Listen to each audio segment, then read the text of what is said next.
తిరుమల వెళ్ళాలని ఉందా? కానీ కుదరడం లేదా? అయితే హైదరాబాద్ నడిఒడ్డున కొలువై ఉన్న ఈ మినీ తిరుపతిని మీరు చూడాల్సిందే. హైదరాబాద్లో అత్యంత ప్రసిద్ధ ఆధ్యాత్మిక క్షేత్రాలలో జూబ్లీహిల్స్ రోడ్ నెంబర్ 86లో కొలువై ఉన్న శ్రీ వెంకటేశ్వర స్వామి ఆలయం ప్రధానమైంది. తిరుపతి దేవస్థానం టీటీడీ ద్వారా నిర్మించబడిన ఈ ఆలయాన్ని 2019లో ప్రారంభించారు. ఎత్తైన కొండపైన ప్రకృతి ఒడిలో నిర్మించిన ఈ ఆలయంలోకి వెళ్తుంటే భక్తులు అచ్చం తిరుమల కొండపై వెళ్తున్న అనుభూతిని కలుగుతుంది. అందుకే దీన్ని స్థానికులు ఎంతో భక్తితో మినీ తిరుపతి అని పిలుచుకుంటారు. నగరంలో కోలాహలానికి దూరంగా ఎంతో ప్రశాంతమైన వాతావరణంలో ఈ ఆలయాన్ని కొలువు తీర్చారు. ఈ ఆలయ నిర్మాణ శైలి పూర్తిగా ద్రవిడ సాంప్రదాయాన్ని ప్రతిబింబిస్తుంది. ఆలయ ప్రవేశం ద్వారా సుమారు 67 అడుగుల ఎత్తైన భారీ రాజగోపురం భక్తులను మంత్రముగ్ధులను చేస్తుంది. గర్భాలయంలో కొలువైన శ్రీవారి మూల విరాట్ 6.5 అడుగుల ఎత్తుతో నల్లరాతి శిలతో అత్యంత సుందరంగా ఉంటుంది.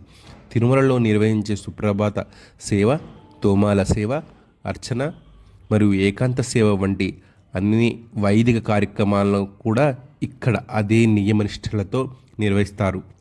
విశాలమైన ప్రాంగణం, ధ్వజస్తంభం మరియు సుందరమైన శిల్పకళ ఆలయ ప్రత్యేకతలు.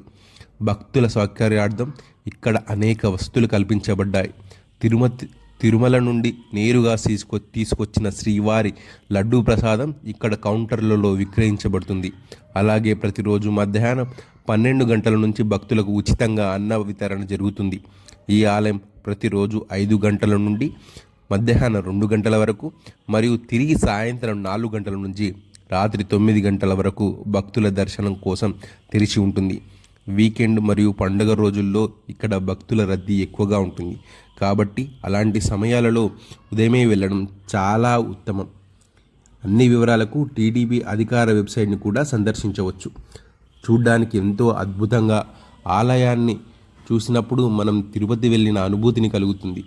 పెద్దవాళ్ళు, తిరుమల వెళ్ళలేని వాళ్ళు ఖచ్చితంగా ఇక్కడికి వచ్చి దర్శించుకుంటే ఆ తిరుపతి ఆ మూల విరాట్ని చూసిన ప్రశాంతత, ఆ భక్తిభావం ఖచ్చితంగా కలుగుతుంది. ఒకవేళ మీరు తిరుపతికి వెళ్ళాలి అనే ఆలోచన ఉన్నట్లయితే ఖచ్చితంగా వెళ్ళండి. ఆ రాజగోపురాన్ని చూస్తే నిజంగా తిరుపతిలో ఉన్న ఫీలింగ్ కలుగుతుంది.